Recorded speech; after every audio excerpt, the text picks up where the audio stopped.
Governor Ron DeSantis is proposing property tax relief for residents that would raise the homestead exemption from $50,000 to $250,000, which he says would eliminate property taxes for some 60% of Florida homeowners.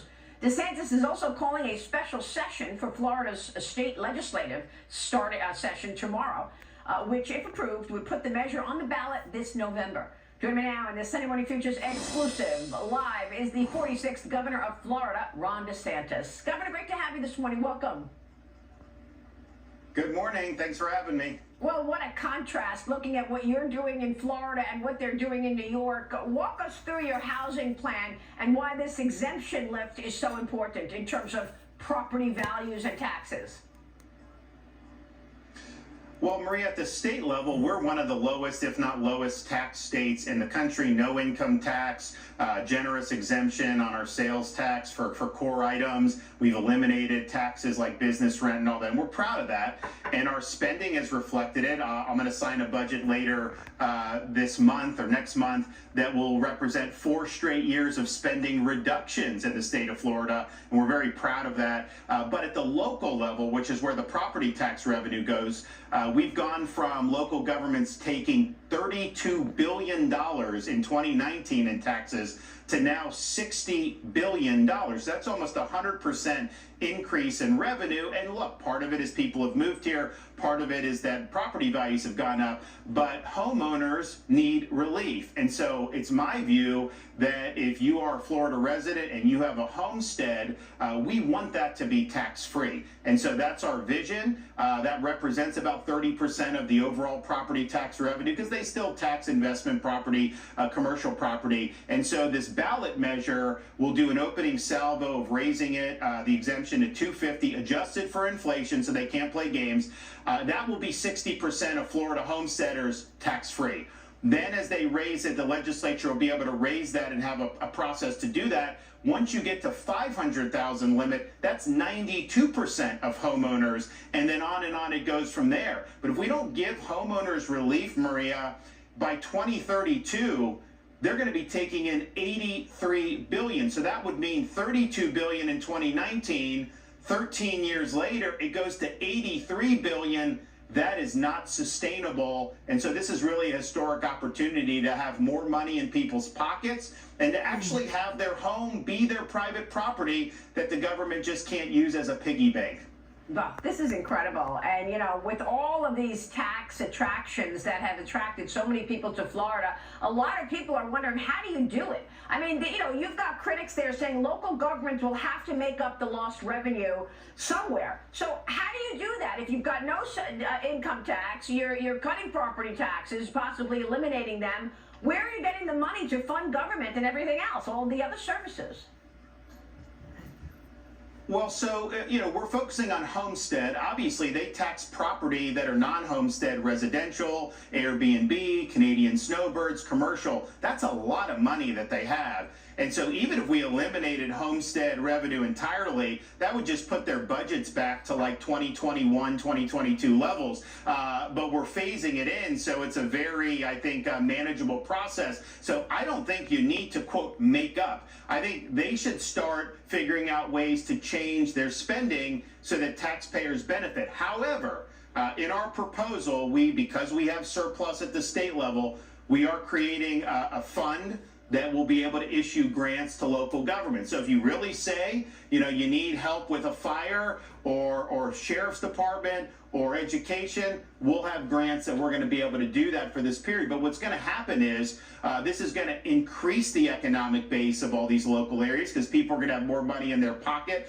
They're going to start getting more revenue from existing taxes without having to add new taxes, and they're going to end up in a very stable situation very shortly. And not even going to need this state money. But what they're not going to be able to do is go from $60 billion in revenue to $83 billion over the next 5 years. We can't afford that to happen. So it really represents a big, I think, benefit to the taxpayer, but it does represent a spending restraint on local governments. I mean, look, we've had inflation, we've had population growth, but look at Florida's state budget. We're doing massive things. Everglades restoration is the largest environmental restoration in the history of the U.S. massive infrastructure investments, increasing teacher pay. We're doing all of that, and yet we're still reducing our overall budget. So it can be done, and I'm not saying 32 billion, even if you assume they were spending everything right, it would have gone up because of inflation, but not to 60 billion.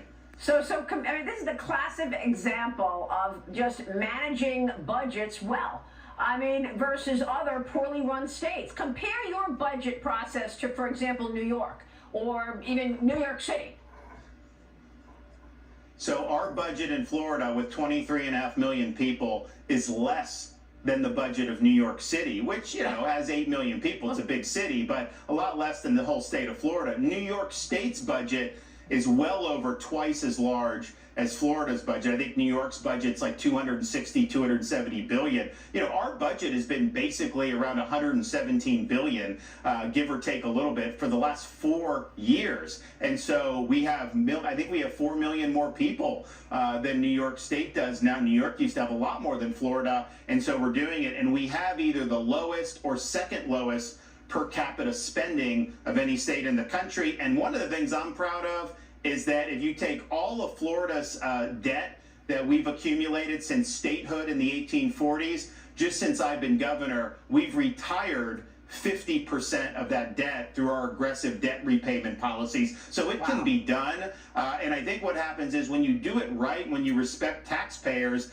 it creates a good harmony in the economy where people are more apt to want to come here. They're going to be more apt to invest here.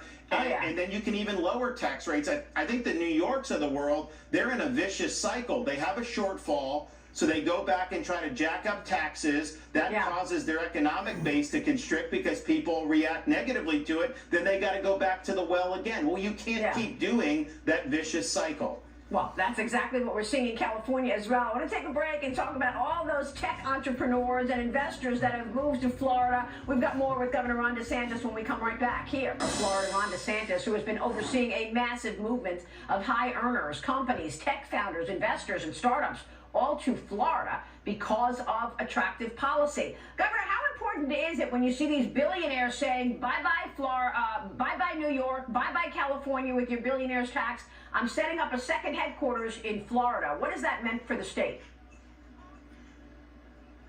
Well, I can tell you we're getting a lot of help with some of these leftist politicians in these other jurisdictions. You've chronicled it for years when I've been on about what's happened out of the Northeast. But I will tell you, in the last 9 months, the amount of wealth we've seen move from California simply because of the threat of this wealth tax has been unprecedented, certainly in Florida's history, but I would say probably in American history if you look at the type of people who have done it, and it's for good reason. They want to tax 5% of wealth. They claim it's billionaires, but these taxes will apply to people who are less than that. But even if it's just the high people, they're taxing your voting rights in a company. You may not even own the equity, and they're going to impute value to that. Then you're going to have to just write them a check. And then what are they going to do with that money? They're going to give it to public employee unions who run the state of California. So you can understand why people wouldn't want to be subjected to that. So we've seen that in a really big way. I mean, very, very significant people. And I think we have a good environment. I'm proud of what we've done. Don't get me wrong.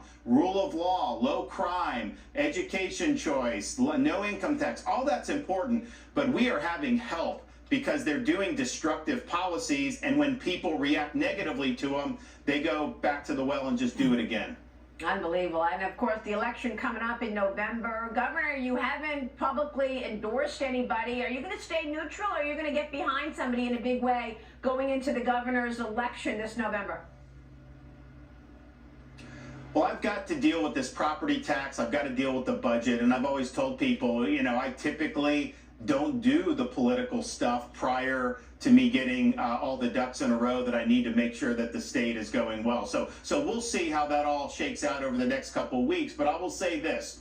When I got elected governor in 2018, Florida was a swing state. It was the swing state. Wow. 1-point races. We had 300,000 more registered Democrats than Republicans. I won narrowly initially. Now we have 1.5 million more registered Republicans than Democrats. And so that's a sea change politically that I don't think has any peer in the modern history of this country. And part of it is because I think we've led the way on so many policies and people have responded. And so that's kind of the landscape that we have going into November. As you know, we did do a congressional redistricting map. There was a need to do that based on recent Supreme Court decisions. We sent a map to the legislature. They passed it a few weeks ago. A lot of crowing, saying, oh, they're going to be sued, all this stuff. And guess what? Of course we got sued. And the judge ruled in our favor. And so that map is sticking for the 2026 cycle. So we'll see what happens. But I think we've got a lot of great momentum as a state. Clearly, politically, we've seen major change in a positive direction. And 2024 presidential election, not any money was spent in Florida at all. And I can tell you, having grown and lived here, we used to be inundated, but the Democrats realized they couldn't even compete. So that's a huge story in and of itself. It sure is. You've done a great job, Governor. So is there any unfinished business before you leave office that you want to tell us about? And what role do you see yourself playing in the Republican Party post-governorship? Well, yes, we do have unfinished business. I mean, clearly the property tax is going to be put before voters, and if the voters give 60%, then I'll have to work with the new leaders of the legislature in November, December to do an implementing legislation to implement that property tax plan, which will be very beneficial to a lot of people. And so we're already obviously thinking about that, and we'll be ready to go. We also just have, you never know what Mother Nature throws your way. We put a lot of emphasis on hurricane preparation. We did not have to use that preparation last year. That was a welcome relief. We'll knock on wood and hope that happens again, and we always hope for that, but we are prepared to be there if people need us in those instances. So I would just say stay tuned on that. And we've got other things up our sleeve over the next 6 months, and we'll do that when it's appropriate. So stay tuned. What about your future, Governor? Would you work in the Trump administration?